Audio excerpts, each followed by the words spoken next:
You ready? Jacques Cartier explores the St. Lawrence. In 1524, France joined the search for a route to Asia. At the time, Europeans thought that New Spain and Central America and Newfoundland were merely two islands in a huge archipelago. King Francis of France sent Giovanni Verrazzano to find a passage through these islands to China. Verrazzano sailed the whole coast of North America between Florida and Newfoundland. In so doing, he figured out that North America was a single continent. Around 10 years later, Francis got interested in North America again, possibly because French fishers told of a vast body of water beyond Newfoundland. They thought maybe this passage could lead them to China. The king hired a French sailor, Jacques Cartier, who had been one of Verrazzano's officers. In 1534, Cartier sailed past Newfoundland and into the Gulf of St. Lawrence. Here he met many people living and fishing on the Gulf, all of them unhardened. Despite their presence, he had claimed all of these new territories for France. When he sailed back to France, he brought along two young men, Taganagini and Domagaya, the sons of Chief Donnacona. He had kidnapped them, either tricking them or through force. During their stay in France, Taganagini and Domagaya learned French and told Cartier and Francis about a fabulous land, the kingdom of Saguenay, where the people wore gorgeous clothes and golden jewelry. Cartier brought them home a year later, in 1535. Cartier expected the brother to be his guides, and he explored the St. Lawrence River. The others did so, perhaps because they saw possibilities for trade between the French and the Haudenosaunee. The journey into the St. Lawrence River was dangerous with cliffs or barren rock, but the landscape eventually opened up to land, forest, and Haudenosaunee villages. At last, the little fleet arrived at the community of the Stadacona, near present-day Quebec City. Cartier did not stay in Stadacona. Ignoring Donnacona's advice and angering him, he sailed further into the St. Lawrence to a much larger Haudenosaunee town called Hochelaga, where Montreal now stands. Donnacona may have been angry because he did not want to lose the opportunity to trade with the French. Cartier was delighted with this friendly reception he received at Hochelaga. However, he and his men refused to eat the food prepared for them, which was considered very rude in Haudenosaunee culture. They stayed for a day. Cartier climbed what is now called Mount Royal and saw land stretching endlessly to the west. It must have been a disappointing sight. Cartier returned to Stadacona feeling much less confident that he could reach China through the St. Lawrence.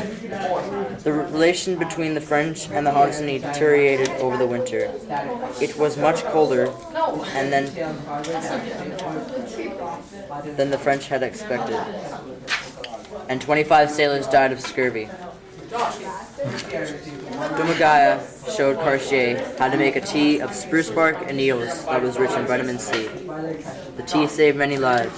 Despite this and other acts of goodwill, the following spring, Cartier kidnapped Domagaya and Taganagini again, as well as Donnacona and several others, and took them to France.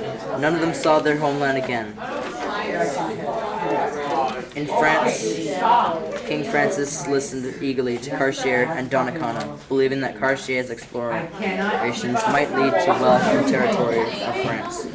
He opposed a third expedition for Cartier in 1541. A nobleman named Jean-Francois de la Roque de Roberval was also authorized to establish a French colony in what would be called Canada. In the spring of 1542, Cartier loaded his ships with barrels of diamonds and gold and went to meet the Roberval, who was arriving into the Gulf of St. Lawrence. Against orders, he left Roberval and set sail for France. The inexperienced Roberval was left to spend the winter alone, and 50 of his men died. By this time, the Haudenosaunee were very suspicious of the French. They refused to trade food and threatened war. The French departed. In the meantime, Cartier's precious cargo proved to be worthless, quartz crystals and iron pyrite. He was ruined. The French attempt to colonize in North America had failed. The Vikings had came from Scandinavia, the modern countries of Sweden, Norway, and Denmark. They were farmers but were very warlike. Some of them sailed to raid towns and villages of Europe, and the others sailed west in search of land. They were not funded by royals or investors. They were small groups of people looking for land where they could farm and make a life. By the beginning of the 11th century, Vikings had colonized what good land. Some continued westward. The Icelandic sagas tell us about the adventures of Leif Erikson, sometimes called Leif the Lucky. For many years, historians wondered about the location of the places he visited. Some thought that the land that he called Vinland was the southern region where vines and grapes actually grew. The discovery of Viking artifacts and the remains of Viking-style buildings at Lance Ox Meadows in Newfoundland convinced many historians that this was the real location of Vinland. The Vikings had poor relations with the First Nations and Inuit.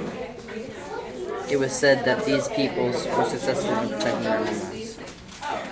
The Viking population in Greenland grew to about 4,000, and the community thrived for about 500 years, but it eventually failed. By 1500, even Viking Greenland was deserted and forgotten. Fishing fleets and fishing process. News of fish on the Grand Banks quickly gained the attention of English, French, and Portuguese fishers. By the early 1500s, European fishing fleets visited these shallow and abundant waters often. Fishing was a big business. Most Europeans were Roman Catholic, and at that time Catholics abstained from eating meat on Fridays. Lightly salted dried cod was a good product because it lasted a long time and was relatively inexpensive. But fishing on the Grand Banks was dangerous. This area is the meeting place for two ocean currents, one warm and one cold. The warm Gulf Stream sweeps in from the southwest, meeting the cold Labrador Current, which flows in from the northwest. The meeting of the warm and cold waters generates fog, which creates dangerous sailing conditions. The Grand Banks are also in the path of icebergs, carried south by the Labrador Current. These risks were worth taking because of the profits made on a fishing expedition. At first, no one stayed in Newfoundland very long because of the cold weather. It was not good for fishing, so they sailed to the Grand Banks in spring and returned home in the fall.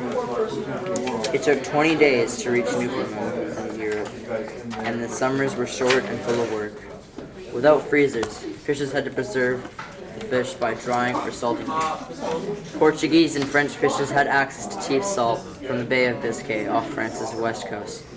So they salted the fish on their boats. The English dried their fish on the shore of Newfoundland and then spent the short summer season in small camps. Relations between the Europeans and First Nations of Newfoundland during this early period seem to have been good. The First Nations had good trading routes among themselves, and they were interested in trading with these new visitors. Even so, some First Nations people were kidnapped and sold into slavery in Lisbon. The 3 First Nations people were sent to England along with a hawk and an eagle, where they aroused great curiosity but little human compassion.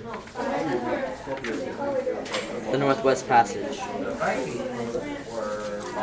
Europe wanted to trade directly with Asia to get spices, silk, and gold.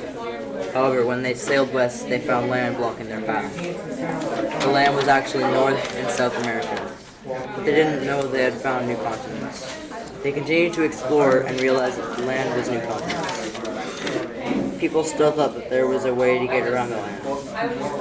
Portuguese explorer Magellan was first to make it around South America to the Pacific in 1522. but the route was too dangerous because of the storms and currents. Others started to explore the waters, looking for a way through. The Spanish sailed to the west eventually in 1800s after many failed attempts. The British Americans found a way, but it was also too difficult at the time because of constant threat of ice. The beginning of the fur trade.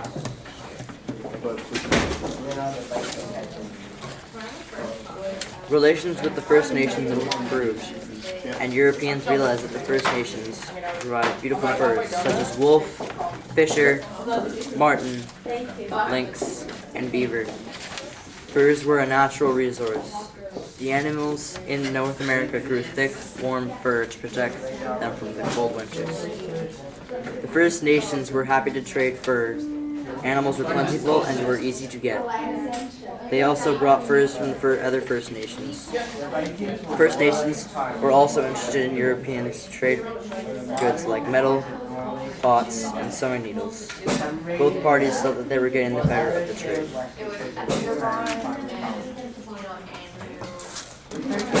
John Cabot's adventure.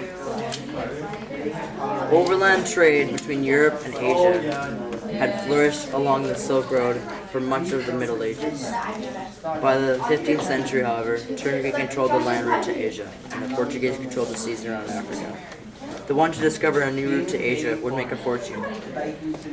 Italian explorer Christopher Columbus succeeded in crossing the Atlantic in 1492. When he reached the Caribbean, he was convinced he had reached India. Another Italian, John Cabot, was also interested in finding a way to China. Unlike Columbus, who sailed for the Spanish, Cabot sailed for the English. Cabot had a plan to sail the North Atlantic past Iceland, past Greenland, which was known as it, and then on to China. That's it.